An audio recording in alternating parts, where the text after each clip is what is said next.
نحمده ونصلي على رسوله الكريم أما بعد فأعوذ بالله من الشيطان الرجيم بسم الله الرحمن الرحيم إذا جاءك المنافقون قالوا نشهد إنك لرسول الله والله يعلم إنك لرسوله والله يشهد إن المنافقين لكاذبون صدق الله العظيم۔ انتہائی واجب الاحترام معزز سامعین گرامی، عزیز برادران اسلام، آج ہم نے 28ویں پارے کی سورۃ المنافقون سے تلاوت کا آغاز کیا اور 29ویں پارے کی نصف سے ایک سورت زائد سورۃ الجن کے اختتام کا ہم نے تلاوت کی۔ جہاں سے ہماری تلاوت کا آغاز ہوا اس سورت کا نام سورۃ المنافقون ہے، کیونکہ اس سورت کے اندر منافقوں کا سردار کون تھا؟ عبداللہ ابن ابی، اس کا تذکرہ ہے، اور اس کی جو اللہ تبارک و تعالی نے سرزنش فرمائی ہے تو اس وجہ سے اس سورت کا نام سورۃ المنافقون رکھا گیا۔ بعض لوگوں کو کوئی عزت والا نام ملتا ہے نا، اور بعض لوگوں کو کوئی لقب ملتا ہے جس سے وہ ذلیل ہو جاتے ہیں، تو یہ اس کی ذلت کا جو ہے وہ لقب ہے جو اللہ تبارک و تعالی نے قرآن پاک کے اندر محفوظ کر دیا، اور یہ اب قیامت تک کے لیے محفوظ ہے۔ اصل معاملہ کیا ہوا تھا؟ اللہ پاک فرماتے ہیں اذا جاءک المنافقون، آپ کے پاس منافق آئے، قالوا نشہد، اور وہ کہنے لگے کہ ہم اس بات کی گواہی دیتے ہیں کہ انک لرسول اللہ، کہ آپ اللہ کے رسول ہیں۔ اللہ جواب میں کہتے ہیں واللہ یعلم انک لرسول، اللہ تم سے بہتر جانتا ہے کہ یہ اللہ کا رسول ہے۔ واللہ یشہد، لیکن اللہ اس بات کی گواہی دیتا ہے ان المنافقین لکاذبون، یہ جو منافق ہیں یہ پکے جھوٹے ہیں۔ اتخذوا ایمانہم جنتا، یہ قسمیں کھاتے ہیں اور قسموں کو اپنی جو ہے وہ ڈھال بنا لیتے ہیں اور اس سے اپنے آپ کو بچانے کی کوشش کرتے ہیں قسم کھا کر۔ فرمایا کہ ان کی قسمیں ان کا کوئی کام نہ دیں گی اور ان کو کوئی فائدہ نہ دیں گی، اللہ جانتے ہیں کہ یہ لوگ جھوٹے ہیں۔ اصل یہ ایک واقعہ ہوا تھا، واقعہ یہ تھا کہ غزوہ بنی مصطلق، جس کا دوسرا نام غزوہ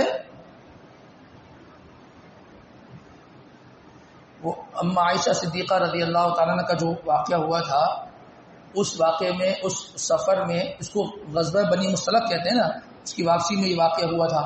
اس سفر میں عبداللہ ابن ابی بھی ساتھ تھا نا۔ اس غزوے کا دوسرا نام کیا ہے؟ غزوہ مریسا، کیا کہتے ہیں؟ ہاں مریسا۔ غزوہ بنی مصطلق ایک نام، غزوہ مریسا یہ اس کا دوسرا نام۔ تو بہرحال جب وہاں سے واپسی ہوئی نا تو مسلمانوں نے جو ہے ایک جگہ پڑاؤ ڈالا، ٹھیک ہے، تو عبداللہ ابن ابی جو ہے وہ بھی وہاں موجود تھا۔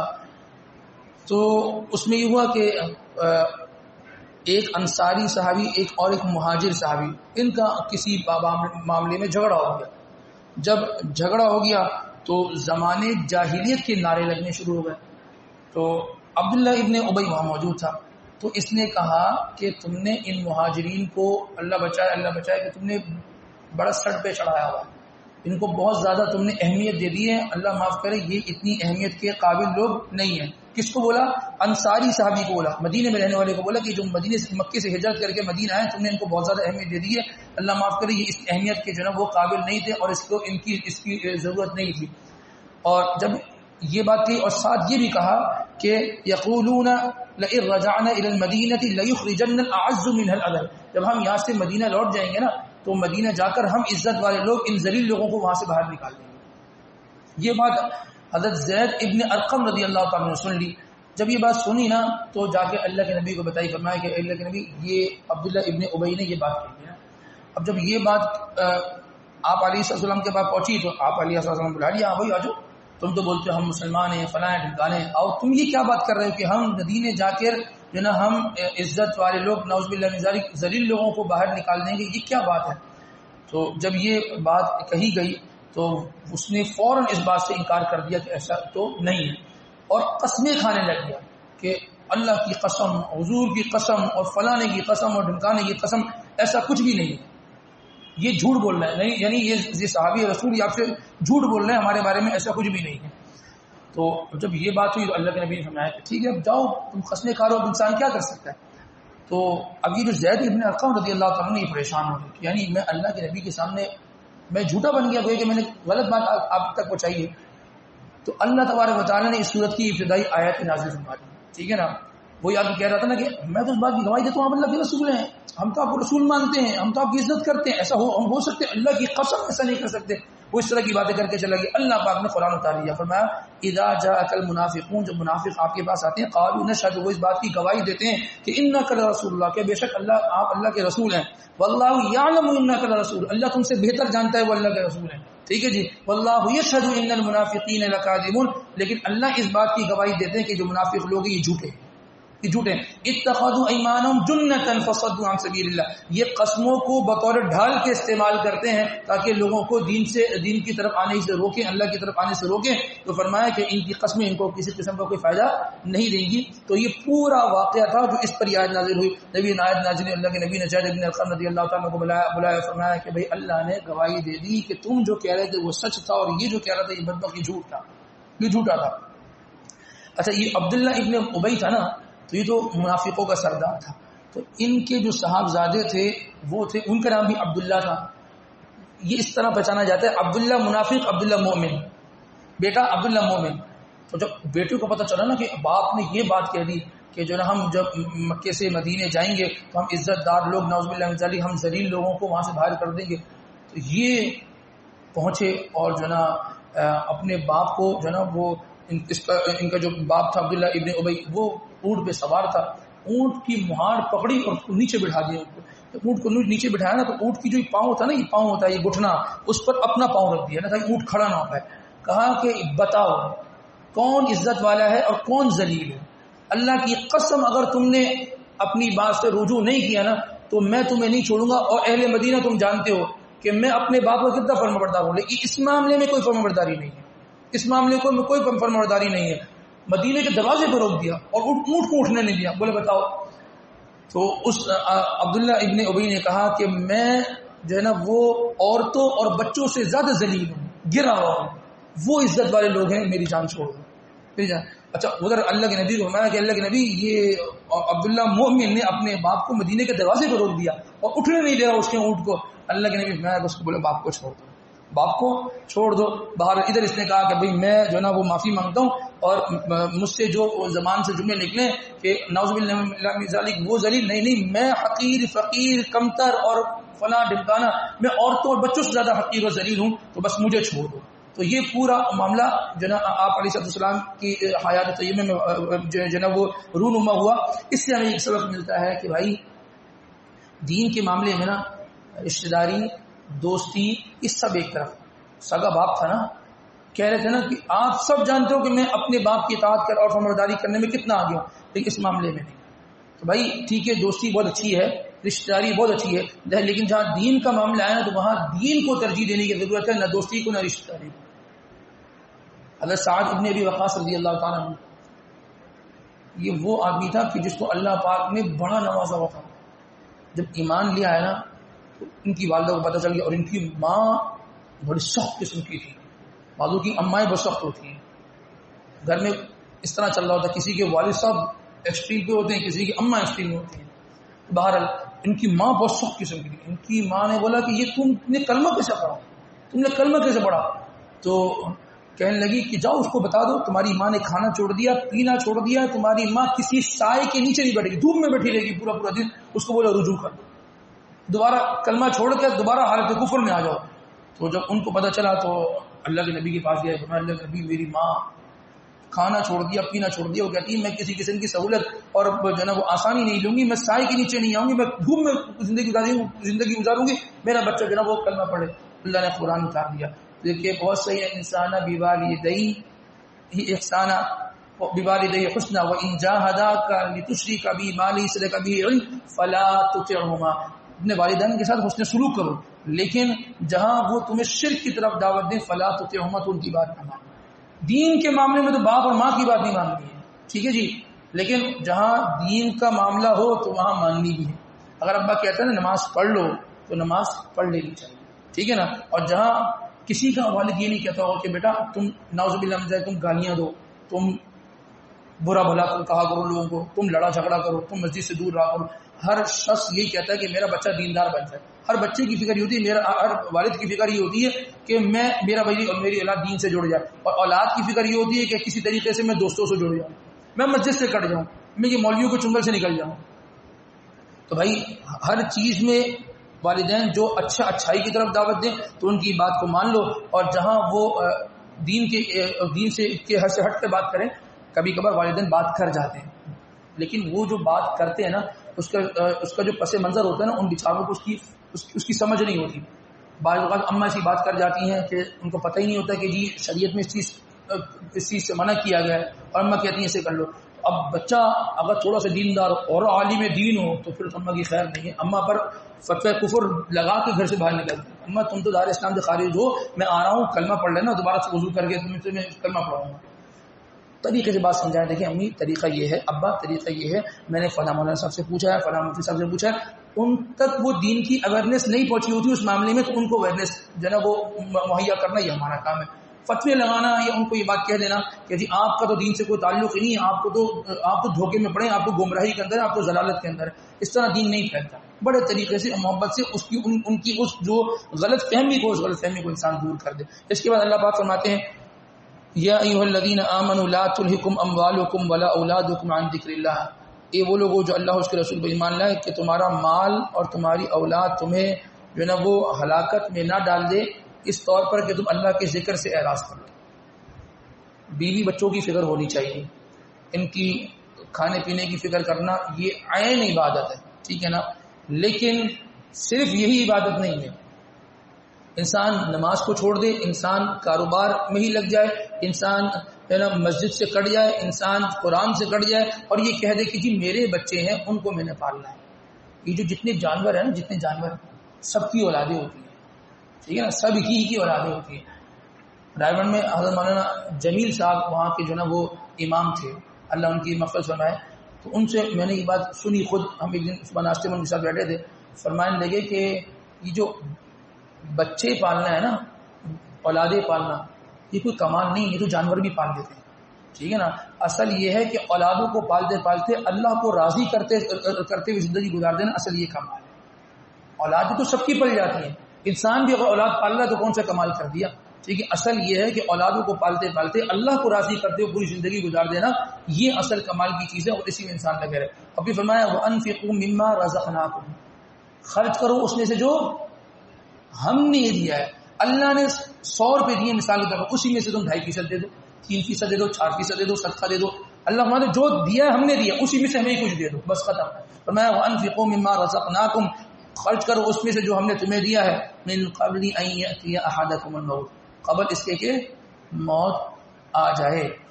اور پھر کیا کہا جائے گا, فیقول ربی, وہ کہے گا اے اللہ, اے میرے اللہ, لولا اخرتنی الی اجل قریب, تھوڑی سی میری موت کو مؤخر کر دیجیے, تھوڑی سی مؤخر کر دیجیے. فاصدق واکن من الصالحین, میں سچ بھی بولوں گا, میں ہر اچھی بات کی تصدیق بھی کروں گا, اور میں نیک بھی بن جاؤں گا. اللہ کا فیصلہ کیا ہے, ولن یؤخر اللہ نفسا اذا جاء اجلها, جب کسی کا وقت آ جاتا ہے پھر وہ مؤخر نہیں ہوتا. موت کا جو فرشتہ ہوتا ہے نا, یہ واپس نہیں جاتا خالی ہاتھ, یہ جب آتا ہے نا تو لینے کے لیے آتا, اور ایسا ٹائم فکس ہوتا ہے کہ اس سے نہ پہلے نہ اس سے بعد, اسی لمحے میں آ کر انسان کو جو ہے نا بولے جاتا ہے. تو لہذا جتنا موقع اللہ پاک نے دیا ہے نا, اس کو غنیمت سمجھتے ہوئے اللہ کی راہ میں انسان خرچ کرتا رہے. اس سے پہلے کہ آدمی بستر پہ آ جائے اور آدمی اپنی موت کو خود دیکھ لے, وہ 1.5 کلومیٹر رہ گئی ہے, آنے والی ہے, پھر انسان کہتا ہے کہ یہ مدرسے میں, یہ مسجد میں, یہ بیوہ کو, یہ یتیم کو, یہ غریبوں کو, یہ مسکینوں کو, فلانے کا حق مارا, فلانے کا ادھار میں نے دبایا ہوا تھا, اس کو دے دو, اس کو دے دو.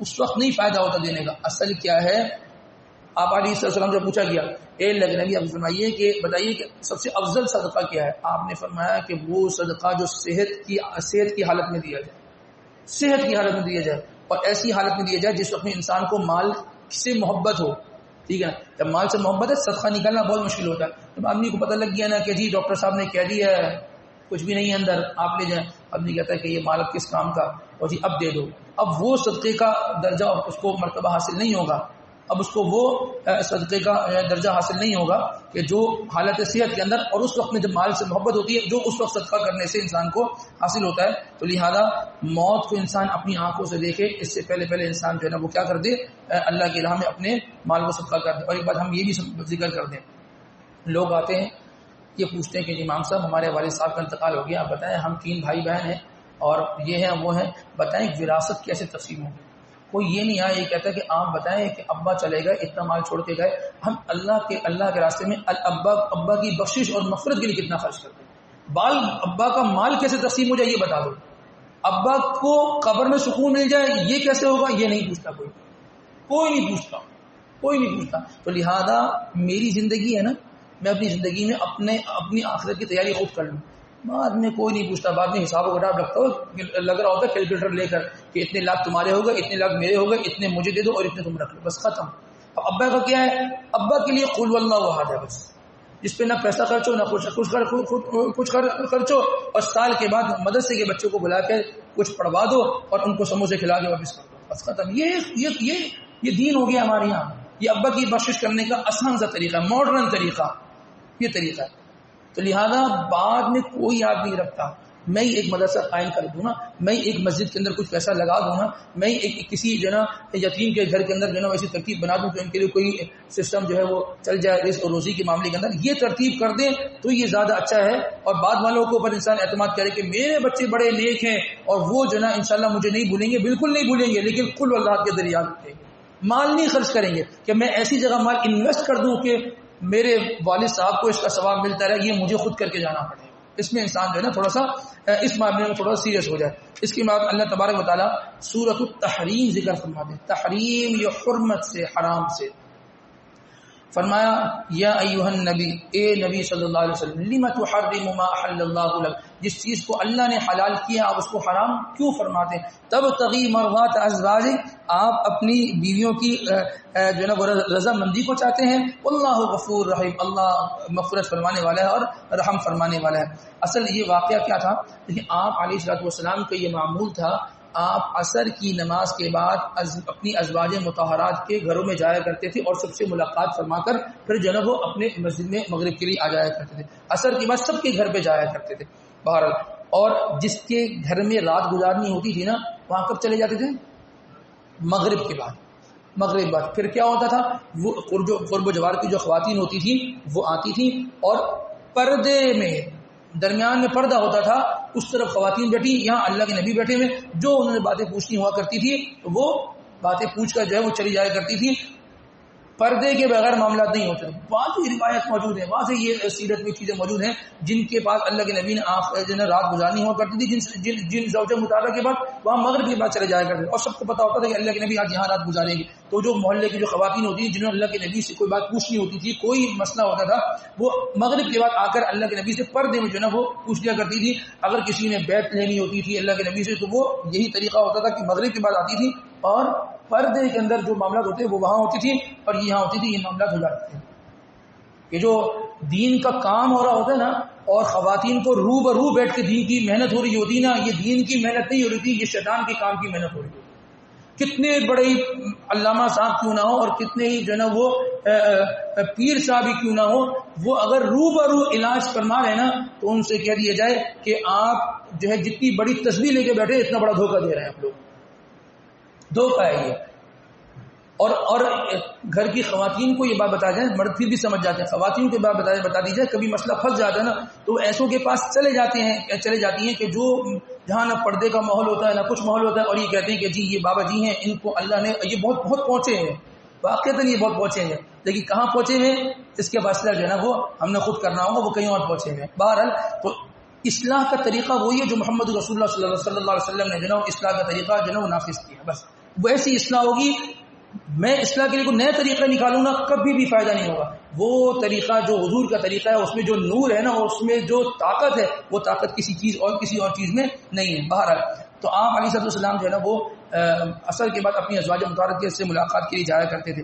تو ایک دن اما عائشہ صدیقہ رضی اللہ تعالیٰ کے پاس آئے تو آپ نے محسوس کیا کہ جی آپ کو آنے میں جو ہے نا وہ آج تھوڑی سی تاخیر ہو گئی نا، اور فرمایا کہ لیکن بھی آپ تھوڑا دیر سے آئے، کہ ہاں وہ زینب کے گھر پہ تھا تو وہاں جو ہے نا مجھے وقت لگ گیا۔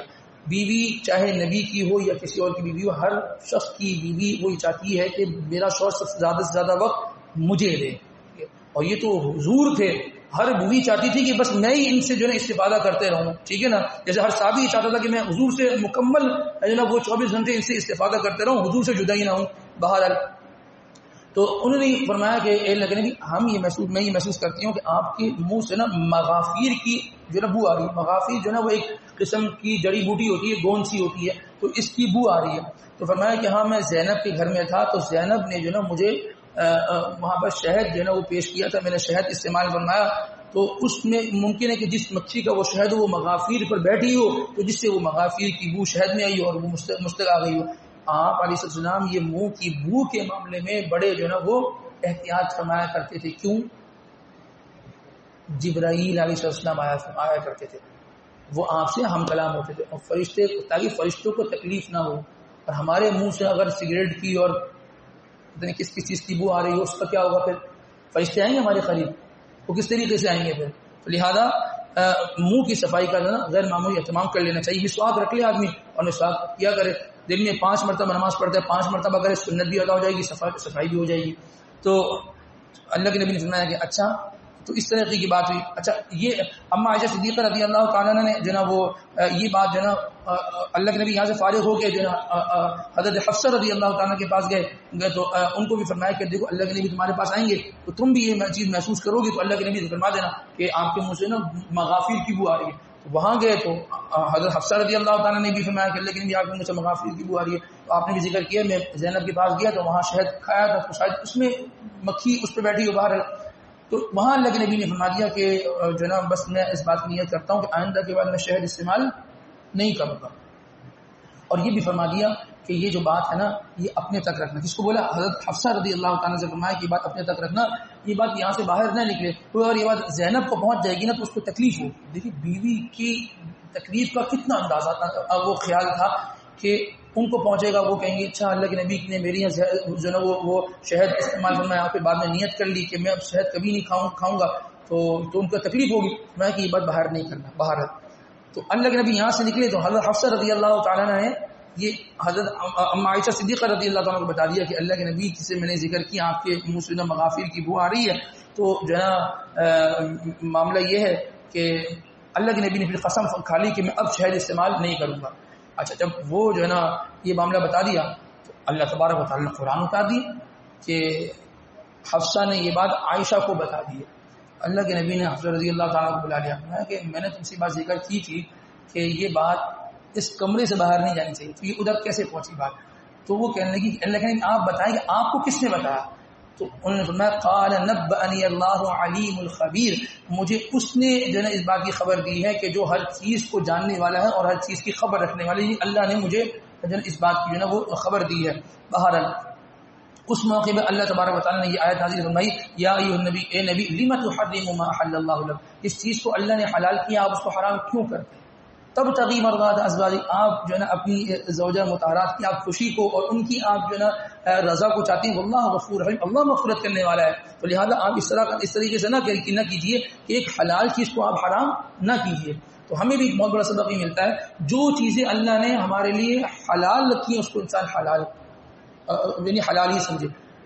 ہمارے یہ کیا ہوتا ہے، قسم کھا لیتے ہیں، اللہ کی قسم میں فلاں سے بات نہیں کروں گا، اور شریعت میں تو حکم ہے کہ بات کرو، اپنی دوستی کو برقرار رکھو، ان سے بات چیت چلاؤ، لیکن ہمارے یہاں کیا ہوتا ہے، ہماری قسم کھا لیتے ہیں، ایک حلال چیز کی بات چیت کرنا اس کو قسم کھا کے حرام کر دیتے کہ ہم اس سے بات نہیں کروں گا۔ تو جب بھی کبھی ایسے کام پر قسم کھا لو کہ جس کام کو کرنا ضروری تھا، یہ شریعت نے اس کو کرنے کا حکم دیا ہے، تو انسان کو چاہیے اپنی وہ قسم توڑ دے۔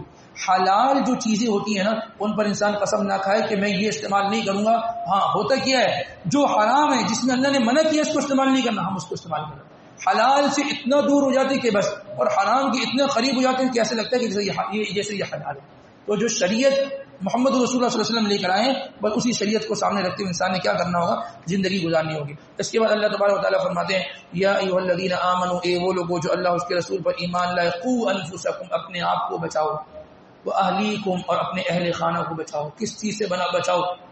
نارا، جہنم کی آگ سے بچاؤ، وقودھا الناس والحجارہ، کہ جس آگ کا ایندھن کیا بنیں گے، لوگ بنیں گے اور پتھر اس میں جائیں گے، ٹھیک ہے نا، یعنی اس پتھر سے مراد یہ ہے کہ وہ جو مشرکین بت بناتے تھے وہ بت بھی اس میں جائیں گے اور تمہارے گھر والے اور تم بھی اسی میں چلے جاؤ گے.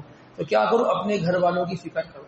کلکم راع وکلکم مسئول عن رعیتہ, تم میں سے ہر شخص نگہبان ہے اپنے جو ہے نا اپنے گھر والوں پر, اور ہر ایک آدمی سے اس سے پوچھا جائے گا کہ تمہارے گھر والے نماز کیوں نہیں پڑھتے تھے, تمہاری بیوی نماز کیوں نہیں پڑھتی, تمہاری اولاد نماز کیوں نہیں پڑھتی تھی, تمہاری اولاد جو ہے وہ غلط دوستوں میں کیوں بیٹھ گئی.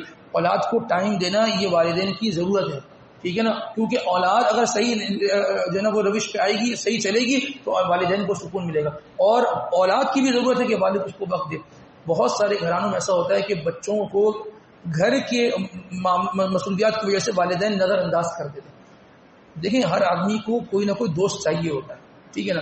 اب وہ دوست اگر باپ نہیں ملے گا نا اس کو, اگر وہ دوستی اس سے ماں نہیں کرے گی نا, اور اس کا غم دکھ درد وہ ماں باپ نہیں سنیں گے, وہ کہیں نہ کہیں تو سنائے گا, اور وہ گھر سے باہر نکلے گا. اور گھر سے باہر اگر اس کو کوئی مل گیا ایسا کہ جس نے زندگی تباہ کرنی ہوگی, تو وہ اس کے سارے غم درد سنے گے بھی, اور والدین کے مخالف بھی کر دے گا اور دین سے بھی دور کرے گا. تو لہذا والدین اپنی اولاد کو وقت دیں, شوہر اپنی بیویوں کو وقت دیں, اور بیویاں اپنے شوہر کو وقت دیں. شوہر اپنی بیوی کی برائی کسی سے نہ کریں, اور بیوی اپنے شوہر کی برائی اپنے گھر والوں سے نہ کریں. جہاں برائیاں ہوتی ہیں, جہاں شکایتیں ہوتی ہیں, جہاں غیبتیں ہوتی ہیں, وہاں خاندان ٹوٹ جاتے ہیں, اور محبتیں جو ہے نا وہ رسمی رہتی ہیں. بہت مسکرا کے مل لیا, بہت ہنسمکھ انداز میں مل لیا, لیکن اندر اندر کیا ہے کہ اس سے زیادہ ظالم شخص تو کوئی ہے ہی نہیں, اور اس سے زیادہ جو ہے نا ظالم جو ہے نا وہ شوہر کوئی ہے ہی نہیں, سب سے زیادہ ظالم یہی ہے. تو لہذا گھر کے جو معاملات ہوتے ہیں انسان افہام و تفہیم کے ساتھ, محبت کے ساتھ ایک دوسرے کو وقت دے کر جو ہے نا وہ گزارنا چاہیے. کہ جو موبائل فون آ گیا نا, پورا دن شوہر آفس میں اور گھر میں آنے کے بعد موبائل فون, اور رات تک موبائل فون چل رہا ہے, بیوی کو نہ وقت دیا جا رہا ہے, نہ بچوں کو وقت دیا جا رہا ہے, اور نہ نماز کے لیے وقت ہے. تو پھر انسان کی زندگی جو ہے نا بہت جس کو کہتے ہیں نا اجیرن ہو جاتی ہے, اور انسان کے لیے جو ہے نا ایک فیملی کے اندر اور ایک خاندانی نظام میں چلنا اس کے لیے بہت مشکل ہو جاتا ہے. اس کے بعد اللہ تبارک و تعالی سورۃ الملک ذکر فرماتے ہیں. اس سورت کے اندر جہنمی لوگوں کا تذکرہ ہے. فرمایا وَلِلَّذِينَ كَفَرُوا بِرَبِّهِمْ عَذَابُ جَهَنَّمَ, جو لوگ اللہ کی نہیں مانتے, اپنے رب کی نہیں مانتے نا, تو وہ کہاں ہوں گے, ان کے لیے کیا ہوگا, عذاب جہنم, جہنم کا عذاب ہوگا. فرمایا کہ وہ بھی اصل المصیر, بڑا بدترین ٹھکانہ ہے, بڑا بدترین ٹھکانہ ہے. فرمایا اذا القوا فیها, جب ان کو جہنم میں ڈالا جائے گا, سمعوا لها شہیقا وهي تفور, تو جہنم سے وہ چیخیں سنیں گے, لوگ چیخ رہے ہوں گے, وہ چیخ کو سنیں گے کہ لوگ چیخ رہے ہیں عذاب کی وجہ سے. وہی تفور, تفور کا معنی ہوتا ہے کہ جو ہے نا وہ جوش مار رہا, وہ جہنم جوش مار رہی ہوگی. کیا کیسے آپ جو ہے نا وہ اپنے جوش ہو گئے, اس کے جو شعلے وہ اڑ رہے ہیں, اوپر کی طرف جا رہے ہوں گے, وہاں جو گرم پانی ہوگا وہ اپنا جوش مار رہا ہوگا. تکاد تمیز من الغیظ, قریب ہے کہ جہنم غصے سے پھٹ جائے, ایسی حالت ہوگی.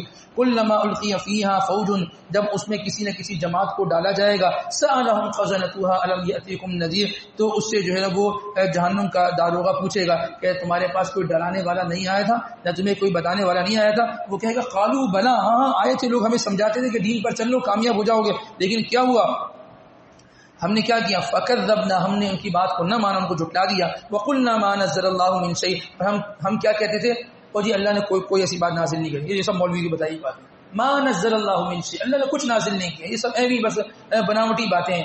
اللہ پاک ہمیں عذاب دے گا, کیوں, اللہ یعنی اللہ کی ہم سے کوئی دشمنی ہے, بھائی اللہ کا ایک نظام بھی تو ہے نا. اللہ کی مان کے چلو گے اللہ کچھ نہیں کہیں گے, اللہ نوازیں گے, لیکن نہیں مانو گے تو اللہ کا نظام ہے نا, اللہ کا طریقہ ہے نا, تو اللہ پاک پکڑ لیں گے.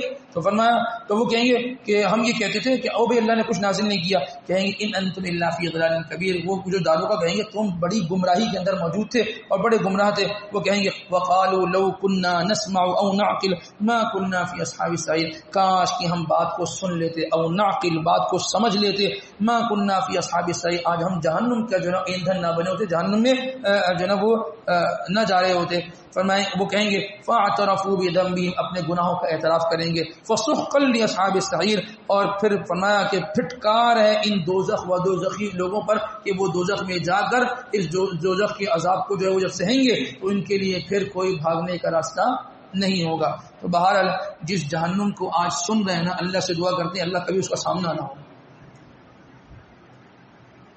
اتنا سخت عذاب جس کو ایک الفاظ میں بیان کرنے کی کوشش کرتا ہے آدمی, لیکن ایک ہم نے ذکر کیا تھا نا، انسان ماچس جلاتا ہے نا، تو ماچس کی تیلی جل جل کے وہ پیچھے آ رہی ہوتی ہے نا، وہ تیلی جب ہاتھ کے قریب آتی ہے نا آدمی چھوڑ دیتا ہے. کیوں چھوڑ دیتا ہے؟ اس کی اتنی سی آگ انسان کو برداشت نہیں ہوتی. جو آگ شعلوں والی آگ ہوگی، وہ جہنم جو پھٹنے کے قریب ہوگی، اس کا کیا عالم ہوگا، کیا عالم ہوگا. اللہ ہم بچائے. ہماری تو ایک بوٹی بھی نظر نہیں آئے گی، ہم کہاں چلے جائیں گے، تباہ و برباد ہو جائیں گے. تو لہذا کیا پڑھنا چاہیے؟ اللہم اجرنی من النار. یہ آخری جو عشرہ ہے نا، یہ کس کا عشرہ ہے؟ عتق من النار، جہنم سے نجات کا یہ عشرہ ہے. کثرت سے پڑھیں اللہم اجرنی من النار، اللہم اجرنی من النار، اللہم اجرنی من النار.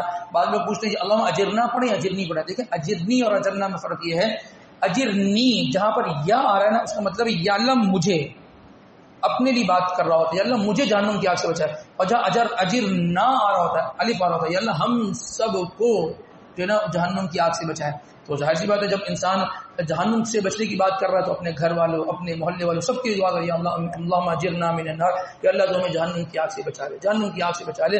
جو جہنم میں چلا گیا نا عزیز دوستو، وہ تباہ ہو گیا. جو جہنم سے بچا لیا گیا، سب سے زیادہ کامیاب شخص وہی ہے. اس کے بعد سورۃ القلم ہے. اس کے اندر اللہ تبارک و تعالی ایک واقعے کو ذکر فرماتے ہیں، اور اس واقعے کا مقصد یہ ہے کہ بعض لوگوں کو اللہ تبارک و تعالیٰ مال اس لیے دیتے ہیں کہ وہ ترقی حاصل کرے، اور بعض لوگوں کو مال اس لیے دیتے ہیں اللہ پاک ان کو آزمانا چاہتے ہیں. کیا چاہتے ہیں؟ آزمانا چاہتے ہیں. یہ مال خرچ کہاں ہو رہا ہے؟ ہماری اطاعت میں خرچ ہو رہا ہے، ہمارے بندوں پر خرچ ہو رہا ہے، یا سب کچھ اپنے اوپر خرچ کر رہے ہیں اور جن اللہ کی نافرمانی میں خرچ کر رہے ہیں. واقعہ کیا تھا؟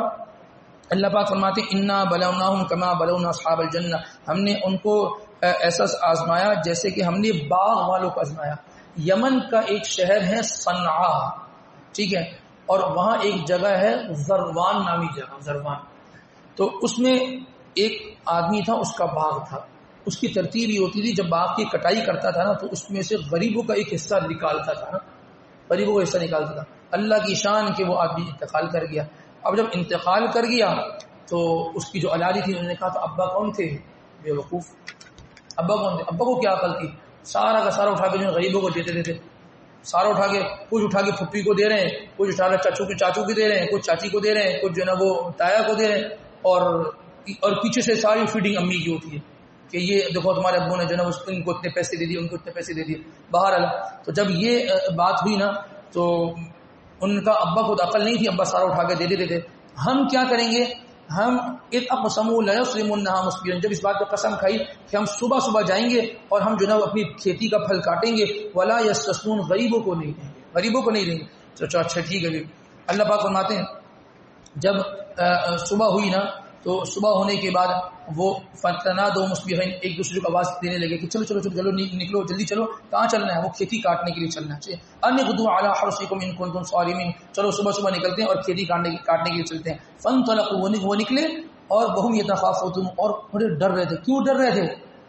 پتہ نہ چل جائے غریبوں کو یہ کھیتی کاٹنے جا رہے ہیں. چپ چپ کے نکلے، صحیح نا، صبح صبح نکلے جب سب لوگ سو رہے تھے.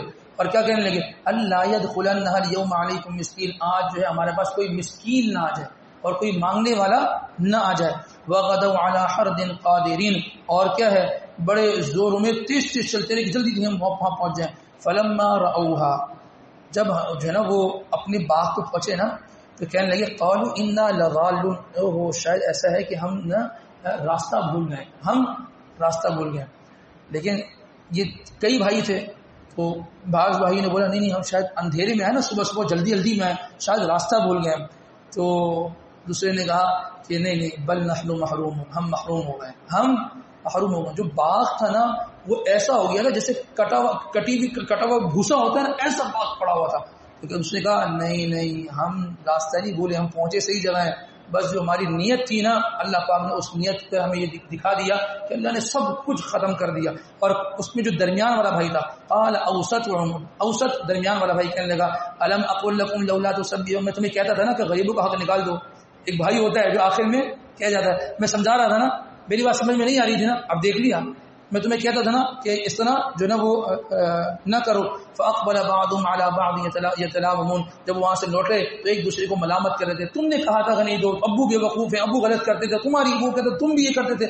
ایک دوسرے کو جو ہے وہ ملامت کرنے لگے. پھر انہوں نے پکی سچی توبہ کی. اللہ پاک فرماتے ہیں عسى ربنا ان يبدلنا خيرا منها انا الى ربنا راغبون. قریب ہے اللہ تبارک و تعالیٰ ان کے حالات کو بدل دے اور ان کی اس توبہ کو قبول کر کے اللہ پاک جو ہے ان کے لیے دوبارہ جو ہے وہ کھیتی کا انتظام فرما دے. تو عزیز دوستوں، والد جن کو دیتا ہے نا، بہت لوگوں کے والدین کئی سلسلہ چل رہا ہوتا ہے پر اولاد کو پتہ ہوتا ہے. ابا وہاں یتیم کے گھر میں پیسے بھجواتے ہیں، فلاں خاتون بیوہ ہے، اللہ کے نام کا ان کو جا رہا ہوتا ہے، مہینہ ادھر باندھا ہوا ہے، ادھر باندھا ہوا ہوتا ہے. ابا کی رمضان کی ترتیب یہ ہوتی ہے، ابا دکان سے اتنا نکال کے فلاں مسجد کو دے رہے ہوتے ہیں، فلاں مدرسے کو دے رہے ہوتے ہیں. ابا کے جانے کے بعد کوئی چیز چھوٹے نہ چھوٹے، یہ چیز نہیں چھوٹنی چاہیے. وہ ترتیب اس طریقے سے چلائیں. ہم نے بہرا یہ بات دیکھی ہے، آپ نے بھی دیکھی ہوگی کہ جب تک والد زندہ ہوتا ہے نا، 10 لڑکے بھی ہونا مسئلہ سب عیش کر رہے ہوتے ہیں. ٹھیک ہے، والد کا نظام کیا چل رہا ہوتا ہے، بچوں کو پتا ہوتا ہے کہ ابا دینے لینے میں بہت ہے، اور بچوں کو پسند ہی نہیں ہوتا کہ ابا جو آتا ہے ابا اس کو دے رہے ہوتے ہیں. ابا کو پتا ہوتا ہے کہ میں کیا کر رہا ہوں. لیکن جب ابا چلے جاتے ہیں نا تو وہی بھائی جو بڑے عیش و عشرت میں ہوتے ہیں نا، وہ دھم سے نیچے ہو جاتے ہیں. کیوں؟ کیونکہ وہ ابا کا جو طریقہ تھا اس طریقہ انہوں نے چھوڑ دیا ہوتا ہے. تو جس طریقے سے ابا کھلا ہاتھ رکھ کے لوگوں کو دے رہے ہوتے ہیں نا، تو ہم ان کے جانے کے بعد اس ترتیب کو جاری و ساری رکھیں.